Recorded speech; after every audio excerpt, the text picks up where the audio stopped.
Radha Madhava Kunja Vihari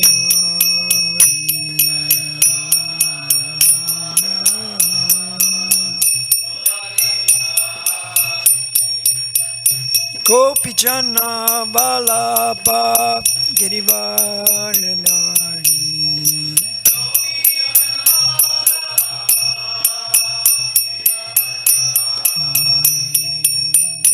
Yashodanandana Braja Jananandana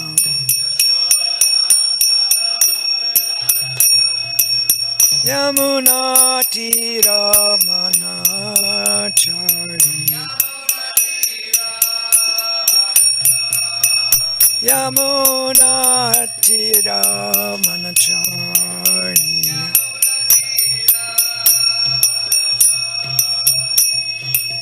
Jai Radha Madhava Kunja Vihari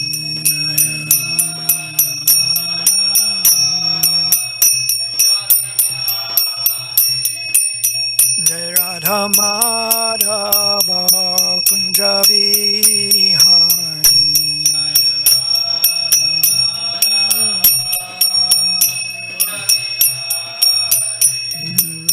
Jai Radha Madhava Kunja Vihari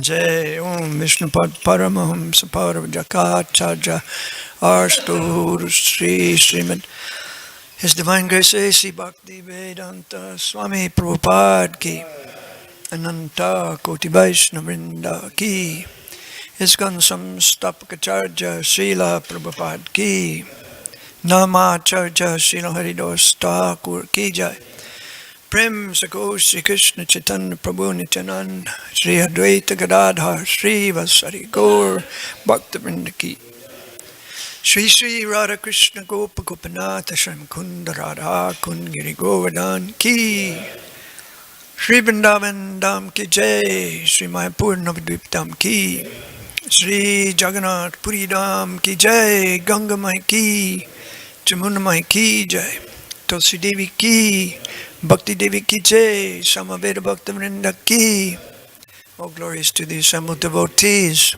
All glories to the assembled devotees. All glories to the assembled devotees.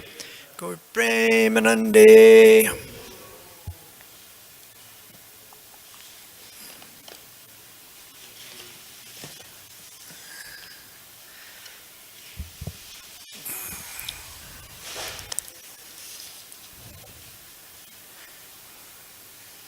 Om Namo Bhagavate Vasudevaya. Om Namo Bhagavate Vasudevaya. Om Namo Bhagavate Vasudevaya. We're reading Canto 1, Chapter 11, Text 11. The chapter entitled Lord Krishna's Entrance into Dwarka. Madhu Bhoja Dasharhaha Kukurandaka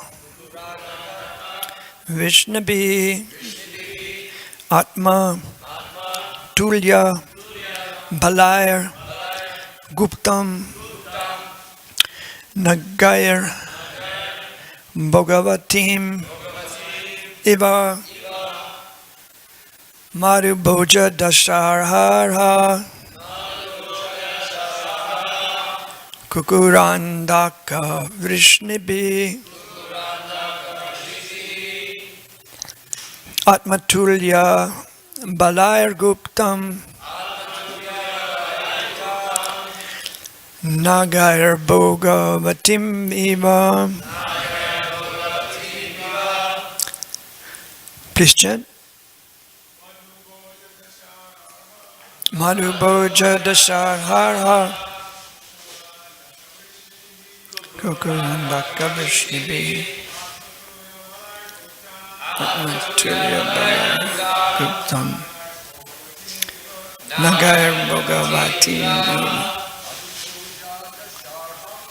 Madhuboja Dasarara Kukuran Makavishnibi Atmatulya Balaya Guptam Nagar Bhagavatim Madhuboja Dasarara Kukuranda Kavishnibi Atmatulya Balaya Guptam Nagar Bhagavatim Miva Madhuboja Dasarara Kukuranda Kavishnibi Atmatulya Balaya Guptam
Ladies, Madhuboja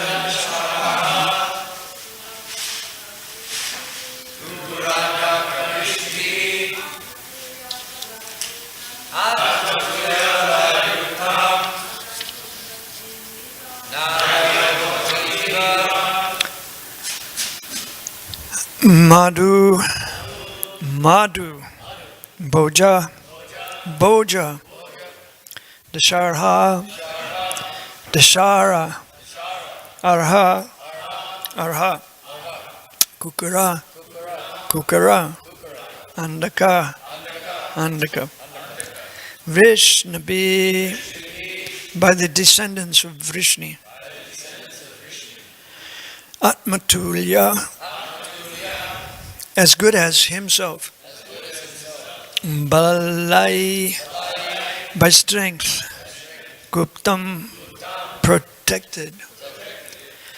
Nagai, by the Nagas.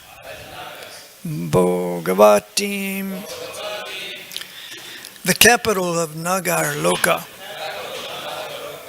Iva, like as Bhagavati, the capital of Nagaloka, is protected by the Nagas, so was Dwarka protected by the descendants of Vrishni, Boja, Madhu, Dashara, Arakukara, Andaka, etc., who were as strong as Lord Krishna. Purport: the Nagaloka planet is situated below the Earth planet, and it is understood that the sun rays are hampered there. The darkness of the planet is, however, removed by the flashes of the jewels set on the hoods of the Nagas, on the heads of the Nagas, celestial serpents. And it is said that there are beautiful gardens, rivulets, etc., for the enjoyment of the Nagas. It is understood here also that the place is well protected by the inhabitants. So also the city of Dwaraka was well protected by the descendants of Vrishni, who were as powerful as the Lord insofar as he manifested his strength upon this earth. Om Agyanatimirandasya Gyananjana Shlakaya Chakshursunmilitam Jena Tasmai Sri Gurave Namaha Sri Chaitanya Manobishtam Stapitam Jena Bhutale Swayam Rupa Kadamayam Dadati Sapadantikam Vandeham Shri Guru Shri Yutaparakamalam Shri Gurun Vaishnavam Scha Shri Rupam Sagrajatam Sagana Raganatan Vitantam Sajibam Sadvaitam Savarutam Parijana Sahitam Krishna Chaitanya Devam Shri Radha Krishna Padan Sahagana Lalit Shri Vishakan Vitam Strahe Krishna Karuna Sindhu Dina Bandhu Jagatpate Gopisha Gopika Kanta Radha Kanta Namostute Tapta Kanchana Garangi Radhe Vrindavan Ishvari Vishabhanu Suta Devi Pranamami Hari Priye Vanchakalpatarubhyascha Kripa Sindhu Bhyevacha Patitanam Pavanebhyo Vaishnavebhyo Namo Namaha Jai Shri Krishna Chaitanya Prabhu Nityananda Shri Advaita Gadadha Shri Vasari Gaur Bhaktavinda Hare Krishna Krishna Krishna Hare Hare Hare Rama Rama Rama Hare Hare Madhu Bhoja Dasarhara Kukurandaka Vrishnabi Atmatulya Balaya Guptam Nagaya Bhogavatim Iva.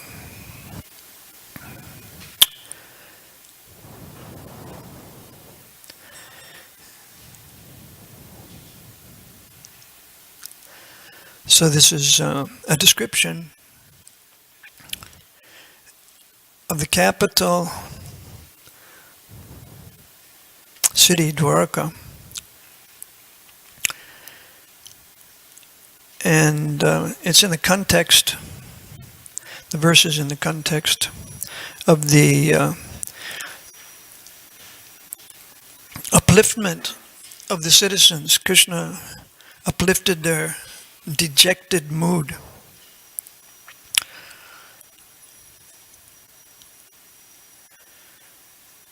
And in contact with Krishna, once again, the citizens of Dwarka felt spiritually enlightened.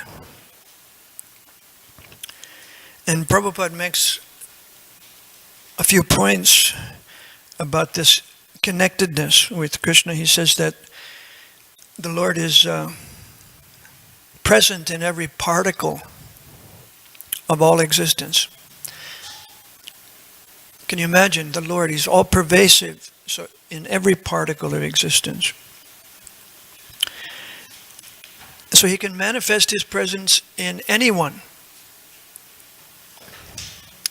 It's just a question of a person having some earnest or some ardent desire and devotional service to the Lord. By devotional service, one comes in contact, spiritual contact with the Lord. So the citizens of Dwarka were rendering service in the rasas of the relatives of Krishna.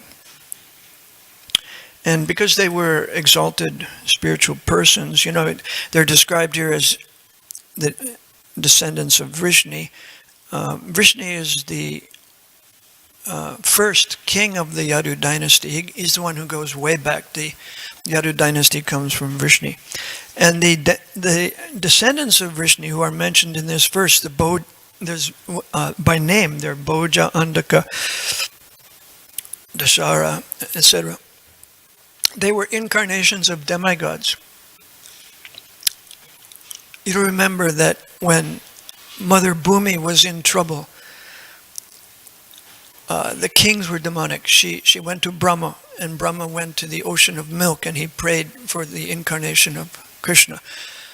So Krishna said, okay, you communicate this message to the demigods that they should appear in the dynasty that I'm going to appear in. That's the Yadu dynasty. So these persons described as the descendants of Vrishni, Bhoja, Andaka, and others, they're the incarnations of these demigods. And they saw Krishna as their worshipable deity.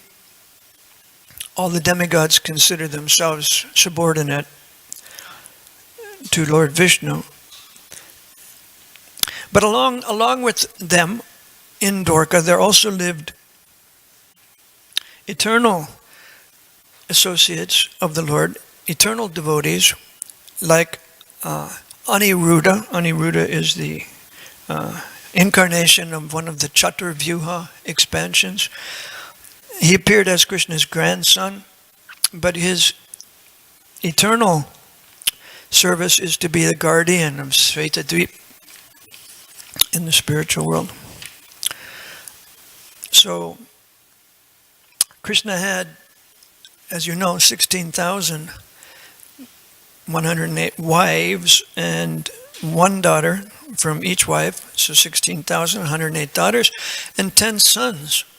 So that means 161,080 sons.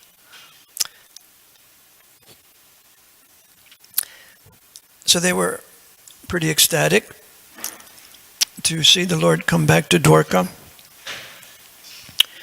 And because they're spiritual persons, they can see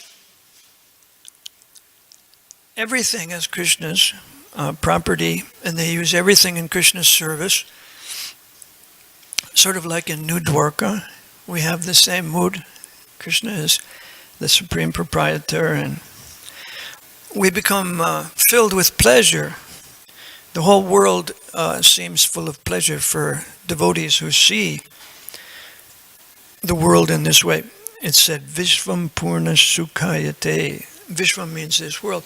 Purna, everything. And Sukhayate, it's pleasurable when it's viewed spiritually. So this happens, you can see the world.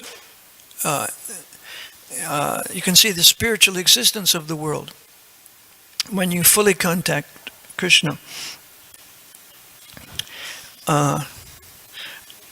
We can meditate like Srila Vishwanath Chakravarti Thakur recommends. He says in one place, the earth is always visible to us. Everybody sees the earth every day.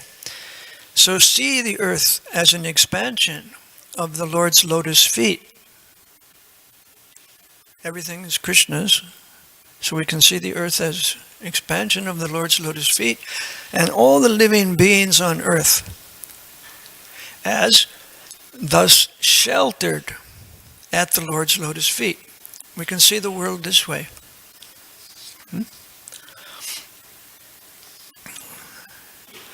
In the Bhagavad Gita, Krishna says in the 10th chapter, when he's describing his opulence, he says, of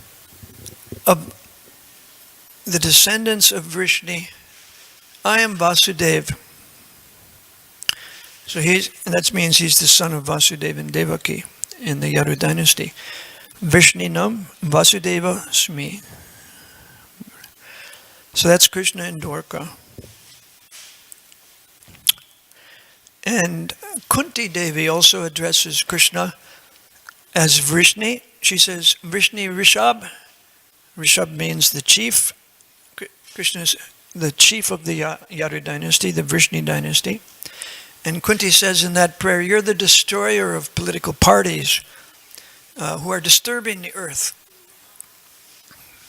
The kings, as I mentioned in a class I gave here last time, the kings are meant to be the representatives of the Lord. And Kunti says, you're the proprietor of the transcendental abode, and you descend to this earth to relieve the cows and the Brahmins and the devotees.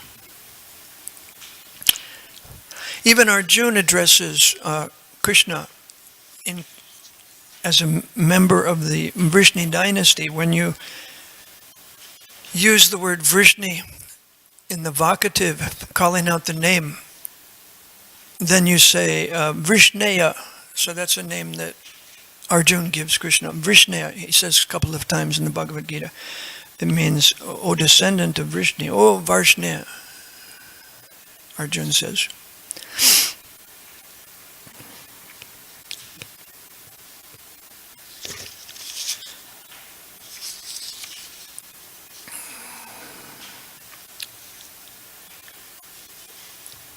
So the relatives of Krishna, they see him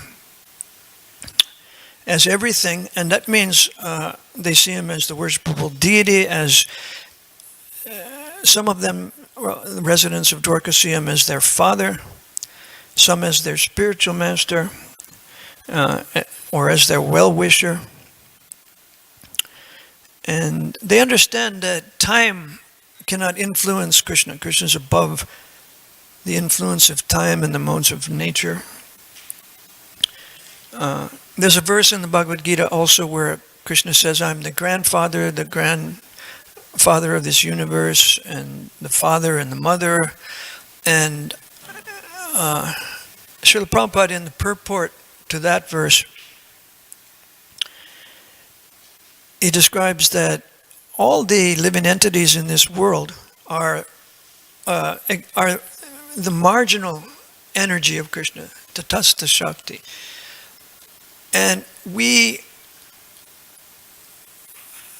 are in relationship to different persons in the world. Some of them are our grandparents, some of them are our parents or brothers or sisters. But Prabhupada said they're all the marginal energy of Krishna. So they're nothing but Krishna. Therefore, in this verse where Krishna says, I'm the grandfather and I'm the father and all of this, I'm the mother, he's described as the mother even. The idea is that all the living entities that we identify with as our relatives, we can see as nothing but Krishna, the marginal potency of Krishna. And by Krishna's arrangement, we come in touch with them for some time in those relationships.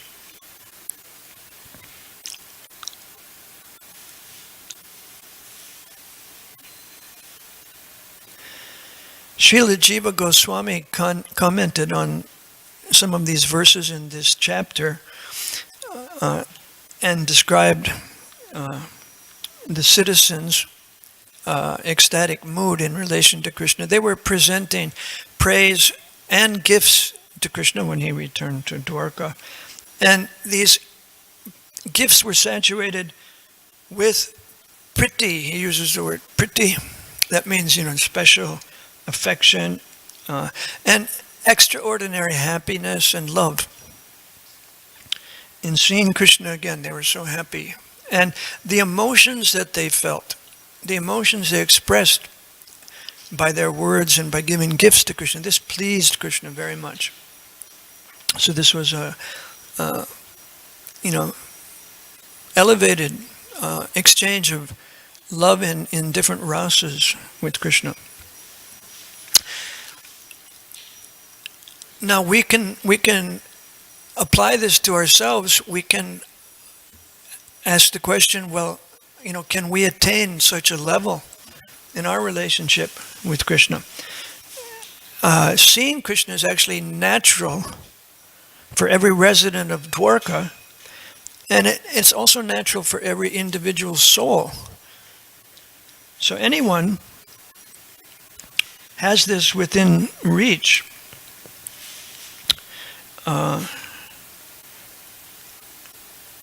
We just have to follow in the footsteps of the inhabitants of Dwarka. They were free of, their devotional service was free of a desire for fruitive activity. They didn't want to enjoy the results of their activity. They wanted Krishna to enjoy the results. And they were in their natural constitutional position as servants of Krishna.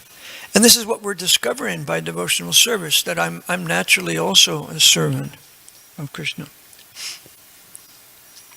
They were in the mood also of Lord Chaitanya and the gopis. Lord Chaitanya writes that in your absence, a moment seems like years. They also said, in your absence, it was if 1,000,000 years had gone by. And our eyes became useless, as if we were bereft of the sun, as if there was no sun, as if there was just darkness. We couldn't see anything, because we were unable to see your attractive face while you were away.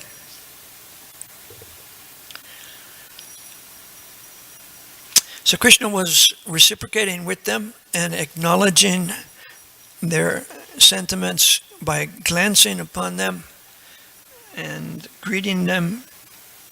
And in this way, he removed their misery. And then it's described how he saw the opulence of the capital city, and that brings us to the verse today. And the verses that follow in the next few verses will hear descriptions of the capital city.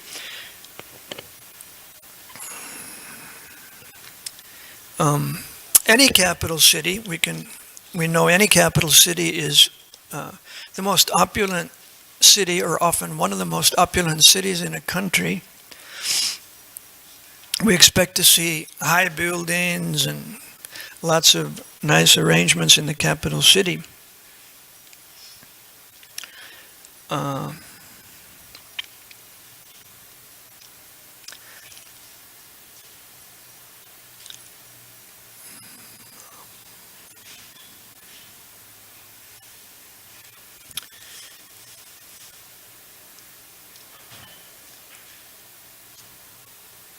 Here the capital is compared to another capital city. The Dwarka is compared to the capital city Bhogavati, the capital of Nagaloka. So I had to do some research, find out more about this. And I'll tell you a bit more about Nagaloka and Bhogavati.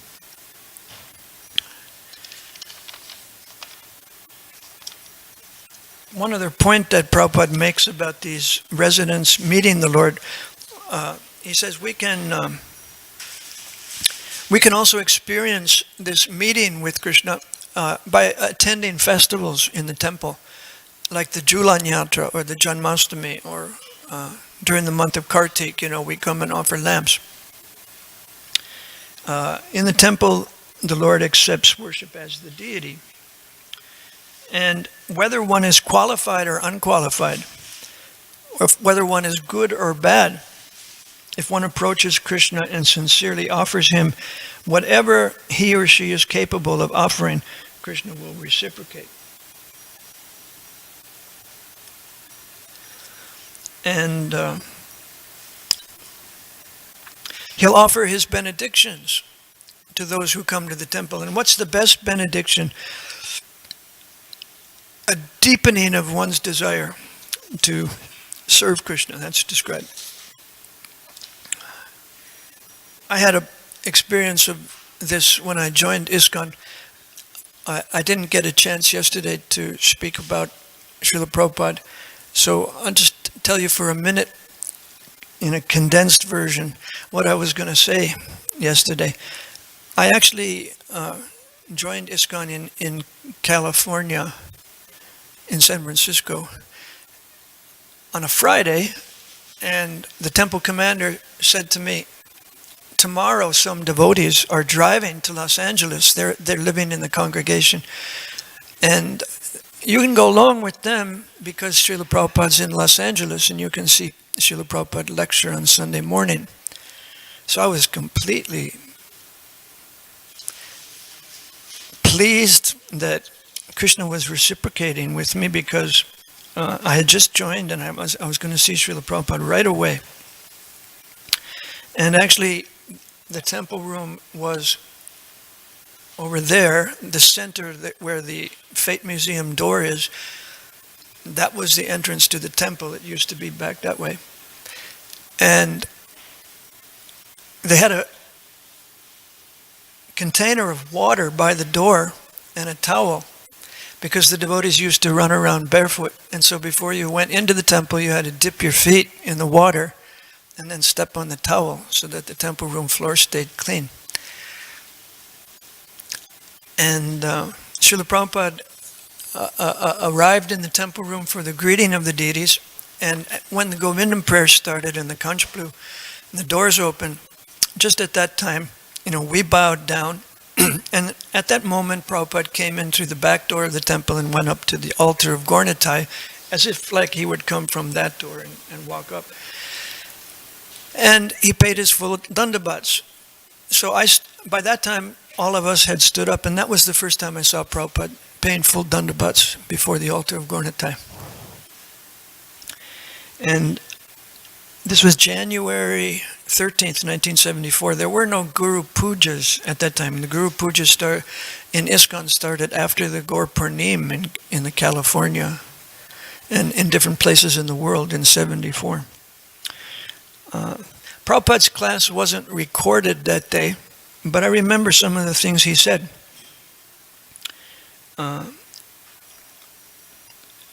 He was quoting a verse in the Bhagavad Gita. If you worship the demigods, you go to the demigods. If you worship the ghosts, you go to the ghosts. If you worship the forefathers, you go to them. And if you worship Krishna, you go to Krishna. Well, his eyes were closed. He was very relaxed. He had his hand on his knees. And with his right hand, when he said, if you worship me, you come to me. With his right hand, he went like this. You come to me. And he curled his forefinger, like we do when we say come. And I was appreciating how Prabhupada represented Krishna and was speaking on behalf of Krishna. You come to me. He was able to, speak as if Krishna were speaking. And his whole preaching was designed to heighten our personal conception of God. We had, maybe some vague ideas of God, but he really sharpened our focus on the personal conception. And one other thing he said was in the class that he was presenting the Bhagavatam version. There's in the first canto, second chapter. You have to rise above the modes of passion and ignorance to the mode of goodness in order to come to the transcendental platform. And he gave the example that he sometimes gives in his books. You have to have an undergraduate degree to go to graduate school or to go to a law school. You can't get in a law school without an undergraduate degree. So your prerequisite is there. Okay, let's have a look at some descriptions of Bhogavati, the capital of Nagaloka. This verse says that the descendants of Vrishni protected Dwarka just as the Nagas protect the capital of Nagaloka. And the other part of the comparison is that both cities were comparable because they were celestial towns. Nice architecture, nice parks, and rivers are mentioned. Gardens. So first thing I found out by looking on the Vedabase was there are a lot of mentions in other places in the Bhagavatam of this capital city, Bhogavati. The city is actually named after a river, Bhogavati, the Bhogavati River. When Krishna creates Shaimakund and he digs his heel into the ground, he says, I'm going to summon all the places of pilgrimage, he tells Radharani and the gopis. I'll bring all these countless places of pilgrimage here. I don't have to atone for my sin of killing the bull by traveling on pilgrimage. I'll bring all the waters here. And one of the rivers, sacred rivers, that came to Shaimakund was the Bhogavati River. Now, what place is that? What river is that? Narada Muni explains that in the 10th canto. My dear Lord, the transcendental water that washes your lotus feet is known in the higher planets as the Mandakini River, in the lower planets as the Bhogavati, and on this earthly planet as the Ganges. So this river flows throughout the universe.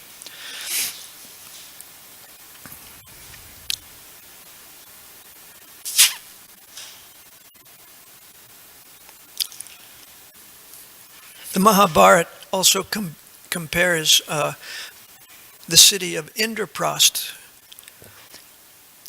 to the capital city of Bhogavati, the opulent capital of the land of the Nagas.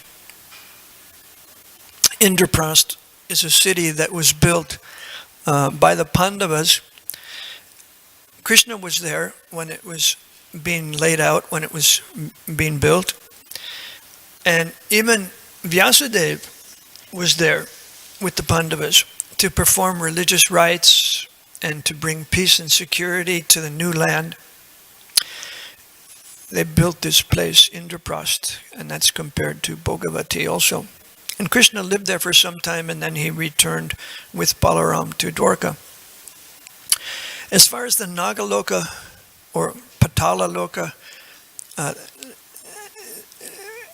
the citizens there are demoniac serpents, really demoniac serpents. They're the masters of Nagaloka. And their names are given in the 5th canto. 5 or 10 names are given. The chief is Vasuki.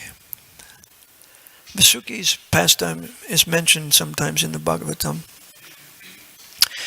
They're described as extremely angry. They have many, many hoods. Some have 5 hoods, 7 hoods, 10 hoods, 100 hoods. Others have 1,000 hoods. And the hoods are bedecked with valuable gems, and light emanates from the gems. Somehow these gems there's no sunlight there, but the gems can create light.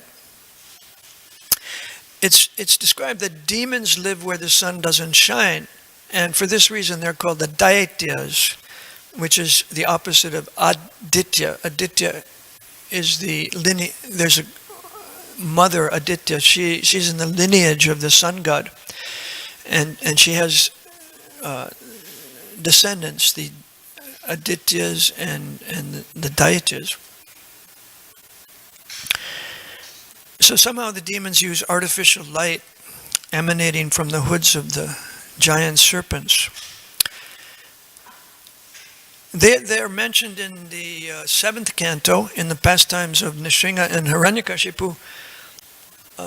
They actually prayed, residents of Nagaloka prayed to Nrsimhadev after the Lord had killed Hiranyakashipu. They said, the most sinful Hiranyakashipu took away all the jewels on our hoods and took away our beautiful wives.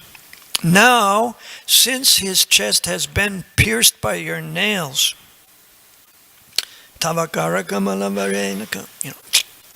since his chest has been pierced by your nails, you are the source of all pleasure to our wives. Because Nrsimhadev liberated the wives of the Nagas from Hiranyakashipu. And the Nagas therefore came to offer their respectful obeisances unto Nrsimhadev.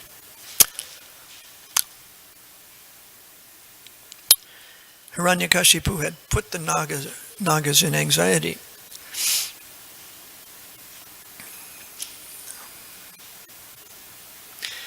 In the Mahabharata, there's one story. I'll tell a short story from the Mahabharata.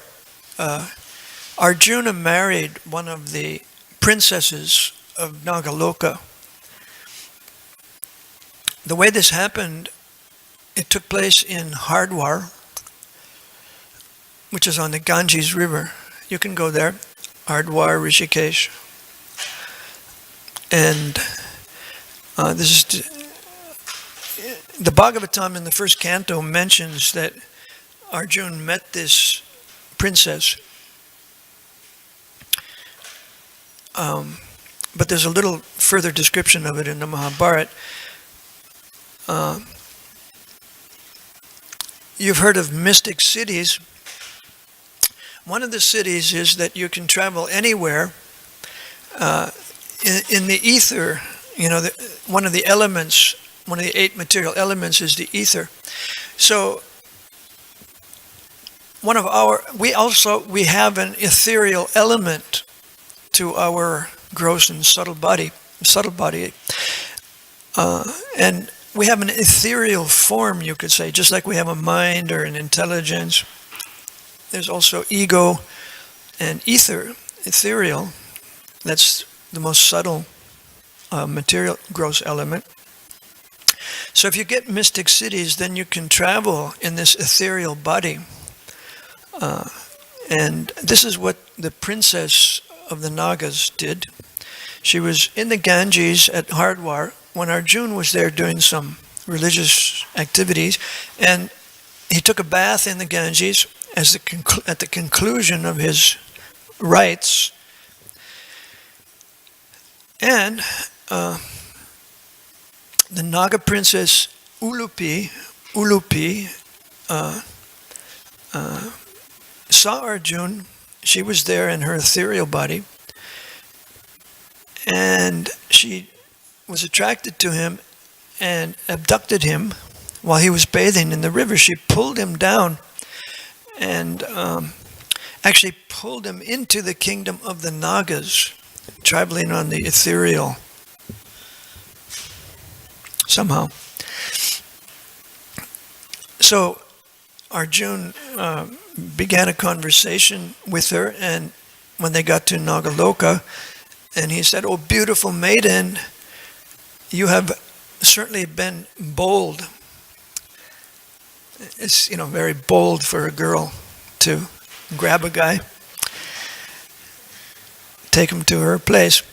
"Who are you? What is this divine region? What's this celestial region?" Nagaloka it was. The girl replied she was the daughter of a Naga king, and her name was Ulupi. She said, "When you, Arjuna, entered the river for your bath, I was moving through the waters in my ethereal form. I was struck by Cupid's arrow as soon as I saw your godlike form. O descendant of Kuru, I am not married. Therefore, accept me as your wife." And she explained that such an act would be the highest duty that Arjuna could perform under the circumstances. She knew that Arjuna was virtuous, so she appealed to his good nature with virtuous motives. She said that if he didn't accept her as his wife, she would kill herself. So if he would accept her, then he would save her life. That's certainly virtuous. And Arjuna thought about this, and he decided that she was speaking the truth and that it wouldn't be wrong to accept her as his wife. So he did, and they performed a marriage ceremony. They exchanged garlands, celestial garlands. That was the marriage ceremony. And she fed him nicely, and they sealed their union according to scriptural injunctions, and then Arjuna spent the night with her, and they conceived a child. And then during the battle of Kurukshetra, this child comes out onto the battlefield. Arjuna doesn't see his son.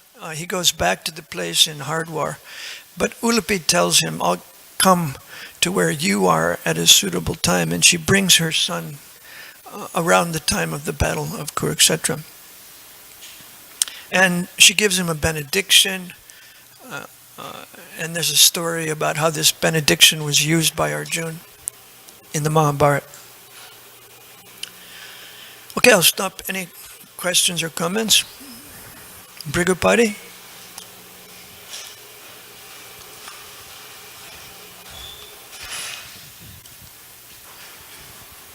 Thank you. It got very interesting for me towards the end there. So, are these Nagas, are they snakes? Are they human beings? Are they half-half? Because in the Krishna book, Kaliya is, I believe, identified as a Naga. He's definitely a snake, right? Yeah. But then when his wives come to pray to Krishna to forgive him, they, at least as the picture in the Krishna book is, that the top half of their body is human, and they're presenting the human babies, and then the bottom half of their body is a snake. And then it sounds like if Arjuna, I don't think he's going to marry a snake. I don't think he's. No, it was. So it sounds like they're. What they are can. they? Apparently, they can assume human forms. So the default form is a snake form, but they can assume a half or a full human form if they like to? Yeah. Uh-huh. I didn't come across any descriptions, that go into detail about how they can change their shape, but apparently she manifested her, human maiden-like form Yeah. to associate with Arjuna. It sounds like also that, going to these planets, some of these, at least this particular planet and other planets that are described in the Bhagavatam, requires more than just travel through three-dimensional space. Because, she pulled Arjuna down into the Ganges there, and the next thing they knew, they were in Nagaloka. So, was Nagaloka at the bottom of the Ganges, or? No, Nagaloka is described as lower part of the whole, Jambudweep, Right. and lower part of that, half the Jambudweep spreads across the universe, and one of the lower areas there, without the sunlight, is the Patala Loka area. Sariputta and even Suhotra Swami wrote more about the locations of Nagaloka and how we could understand them in terms of what we know, but it's somewhat scientific.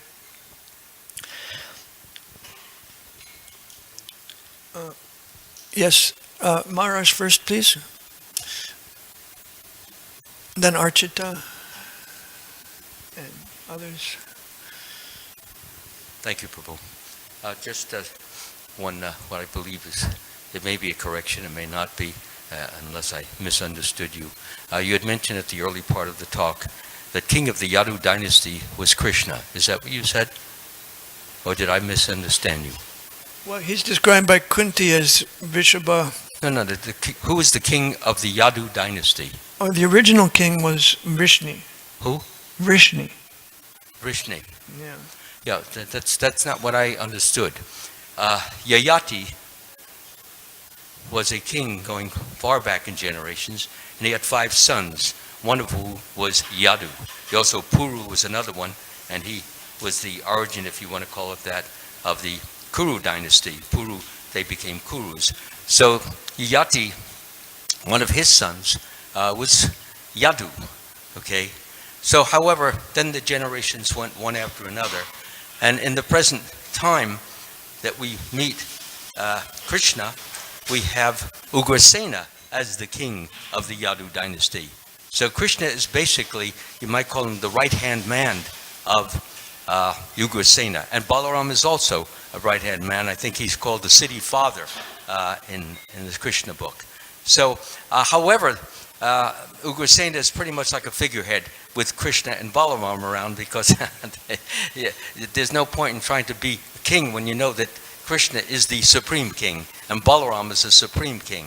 And so that was pretty much the way it worked. So what you're saying in one sense is true. He called the shots, and that really is the true king, as opposed to the figurehead king, which was Ugrasena. Thank you. Urchita, and then Sebastian and some other people.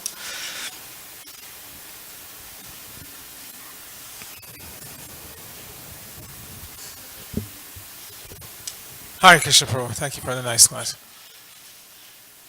You made a very, very good point about devotees, pure devotees, Dwarka residents, seeing everything as belonging to Krishna and using it in Krishna service, and in that way being happy. But then we have this statement that they're so unhappy that everything seems dark, which seems incongruous, because Krishna says, for one who sees me everywhere and sees everything in me, for him I'm never lost and he's never lost to me. So how can he be so lost to the pure devotees that they become so unhappy? It seems incongruous, because you started out again by saying, residents of Dwarka, they see Krishna everywhere, they say everything is Krishna's property, they use it in Krishna service, and therefore they're happy. But on the other hand, it's stated that they're so unhappy that it seems everything is dark, they can't even, their eyes are useless. So it seems incongruous. Are they seeing Krishna everywhere and therefore happy, or are they not seeing Krishna? I was reminded when you were asking your question, I was remembering the gopis in Vrindavan. When Krishna left Vrindavan, they were very unhappy. And when Uddhava came from Dwarka with a message from Krishna that the gopis, should, just by mystic meditation, they should feel satisfied because they know that Krishna is everything, Krishna is everywhere. And they said, no, we won't accept this because we want Krishna in his personal form to be with us. So it's like that.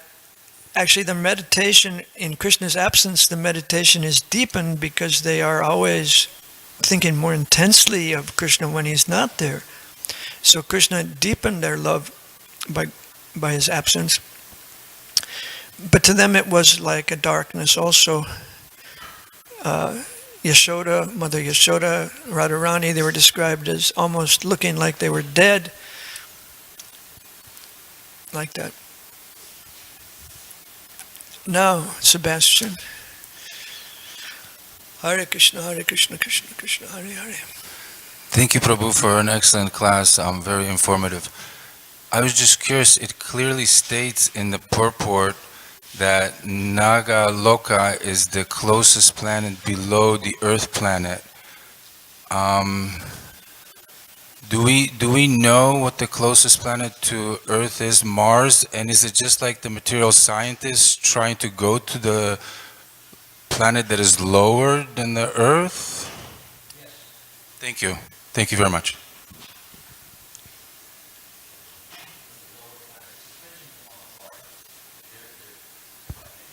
Yes, please. Mars being Nargaloka.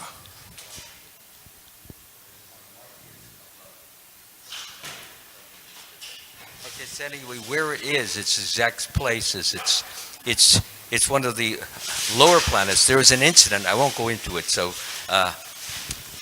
the point is this, is that Bhima, an attempt was made by Duryodhana to drown him, okay? Not only drown him, but poison him. But first the poison and then the drowning. So he was teleported, either by Krishna himself, doesn't say who did the teleportation, but he was teleported to, it was called Patalaloka. And in Patalaloka, teleporting meaning your body is transferred to another realm, another level of consciousness. So he was transferred, Bhima was transferred there, and yes, just as it describes there were a lot of guards. As soon as they saw him, they started to bite him, okay? And they were biting him because they considered him a trespasser. And being a trespasser, that poison that they injected into his body while he was unconscious, what happened was that poison was the remedy to overcome the poison that Duryodhana had given him. So therefore he woke up, and then he began fighting with the Nagas there. Now the Nagas were snakes, and they spoke just like human beings, okay? They had the jewel, and they spoke, and so Bhima got into a big-time fight with them, and he was, flinging them against the wall and everything. And finally, there was an interruption. As you mentioned, Vasuki was the king, and he also had an assistant whose name escapes my memory at the moment.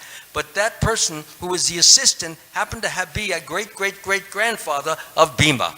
Okay, so they stopped the fighting. And as a result, the point is that everything became very peaceful. And not only that, but Vasuki was responsible for giving Bhima a potion which would give him the strength of 10,000 elephants. 10,000 elephants. So therefore, when Bhima came back to Hastinapur, he was not exactly the same person because he had the strength of 10,000 elephants, whereas before that, he simply was a strong human being, you see. So that's basically what we have there. They are snakes, and they have those vicious qualities. Nonetheless, they are under Vasuki, and Vasuki is a good friend of Krishna, as we know from the Krishna book. When there was the churning of the ocean, well, who did they use as the pivot? They used Vasuki, okay? and Garuda had to take off because Garuda is an eagle and he likes to eat snakes, and Vasuki was the pivot. So if you start to eat him, then what happens is that the balance that it was trying to maintain, of that whatever they called it, that churning rod, what would happen is it would fall over. So therefore, Garuda, Vasuki, Garuda took off, and Vasuki did his job, and then of course underneath it there was the turtle incarnation as well. I don't want to get too far afoot, but suffice it to say that Nagas are, as it's been mentioned, they are snakes, and they have intelligence, and there are different degrees of intelligence according to the different Nagas, because some are higher, some are lower, just as we have in any realm. Thank Okay? you. Hare Krishna. And there's a lady behind you. A question behind you, if you could. Oh, yes. Yes. Thank you, Prabhu. Please forgive me for my lack of Vaishnav etiquette. I showed up really late. But can you give me some reference onto what you're reading, like where, and just so I'll be informed? The story from the Mahabharata. The teaching. Mahabharata? Okay.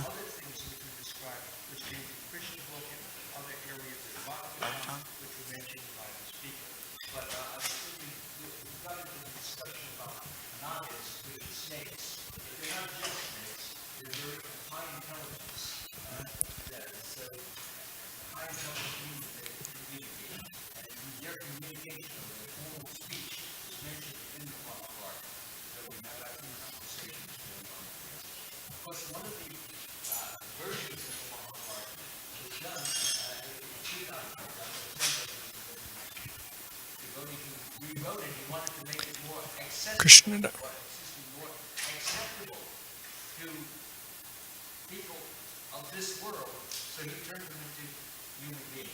He should not have done that. He had no right to do that. He changed the Mahabharata just to make it so that people would say, oh, that's impossible. He didn't want that to be taking place. Okay? So therefore people would read on because, of course, if you have a human being, nobody can question that. When you get talking snakes, but the whole Mahabharata is filled with all kinds of fantastic, amazing, unbelievable things. So, if you're going to start reading the Mahabharata, you better take a deep breath and Thank you. Hare Krishna, Hare Krishna. Oh, glory to Srila Prabhupada. Thank you.